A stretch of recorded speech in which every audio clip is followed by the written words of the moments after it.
The Carver Hawkeye Arena was opened in 1982. This arena was built into a local ravine with support beams located on the outside of the building.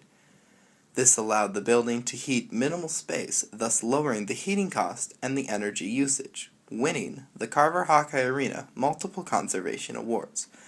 The Carver Hawkeye Arena was built to replace the old basketball court in the Fieldhouse and Armory. Now we play basketball, wrestling, volleyball, and a few other activities in the Carver Hawkeye Arena. While it is obvious where the Hawkeye part of the name came from, the Carver section was named after one of Iowa's most successful, Roy Carver. Even though his life started in Illinois, Roy always thought of Iowa as his home, and specifically the University of Iowa and its medical program. Sadly, though, Roy would never live to see the opening of the Carver Hawkeye Arena. Roy J. Carver died just 1 year before the opening of the Carver Hawkeye Arena.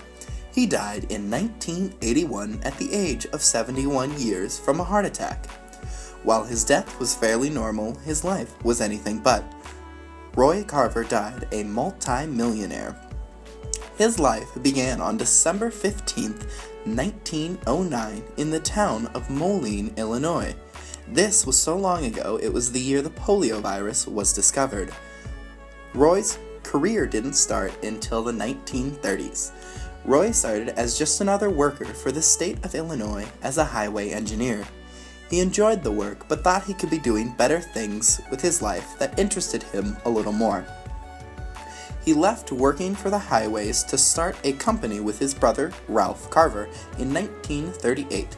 The company was named the Carver Pump Company, making top-notch contractor pumps in Matherville, Illinois. They helped supply the American and Allied navies during World War II to help the country win the war.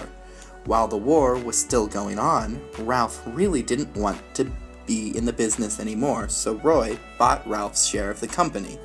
But with the demands coming from war, Roy needed to expand his company, so Mr. Roy Carver moved to Muscatine, Iowa to expand with an additional factory for his company. Not long after his move to Muscatine, Iowa, Roy Carver married the beautiful and gorgeous Lucille Young in 1942 and eventually raised 5 children.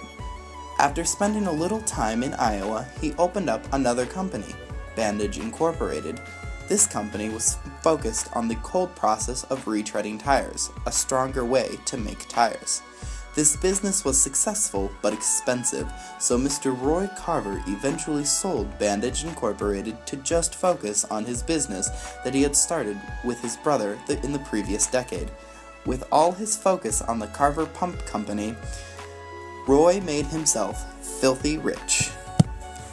Roy came into his wealth not because of his family, but because he struggled through the Great Depression, made the best of things, and founded a few companies that ended up thriving, making Mr. Carver a multi-millionaire. But Roy was not one of Iowa's most successful because of all the money he made in his entrepreneurship, but because he gave so much of it back to the community, charities, and other benefits. By the time Mr. Roy Carver died, he had donated nearly $10 million to the university. This is not including many other donations he made to places other than the University of Iowa. In his will, he left 1/4 of his worth to start a charitable trust, the Roy J. Carver Trust. This was the largest in the state of Iowa at the time as well.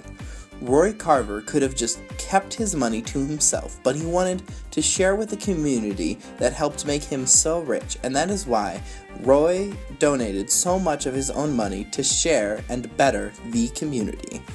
Roy Carver is one of Iowa's most successful people, not just because of the money he made during his entrepreneurship made him a multi-millionaire, but also how he spent the money to better the community and even the world.